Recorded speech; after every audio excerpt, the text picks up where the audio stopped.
नमस्कार मैत्रिणींनो. ठरलं तर मग ह्या मालिकेचा एक नवीन भाग मी तुम्हाला सांगत आहे. इथे अर्जुन आता ऑफिसमधून आलेला असतो आणि तो कल्पना आणि अस्मिताला म्हणतो, सायली कुठं आहे? कारण सायली त्याला हॉलमध्ये दिसत नसते. तर कल्पना म्हणते, तुझी बायको ना, ती ना बेडरूममध्ये आहे. तर अर्जुन आता खूप हसतच बेडरूमच्या दिशेने चाललेला असतो. तर अस्मिता म्हणते, आई याला काय झालं आहे आज? हा काय एवढा हसत बेडरूमकडे गेला? तर कल्पना म्हणते, चल बघूया तरी.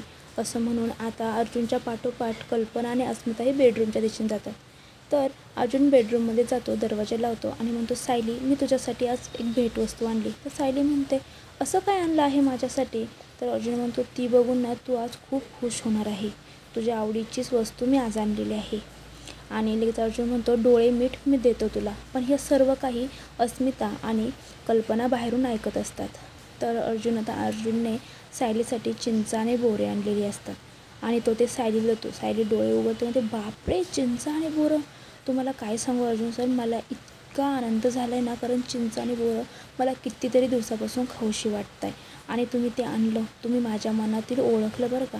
आता इकडे कल्पना आणि अस्मिताला तर वेगळंच काहीतरी वाटतं. त्यांना वाटतं सायलीला चिंचा आणि बोरं खाऊ वाटलं आहे म्हणल्यावर नक्कीच गुड न्यूज आहे म्हणून. त्या दोघीही बाहेर खूप खुश असतात.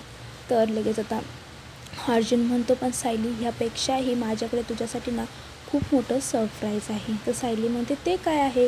तर अर्जुन म्हणतो, ते मी आत्ताच नाही तुला सांगणार, ते नंतर सांगणार आहे.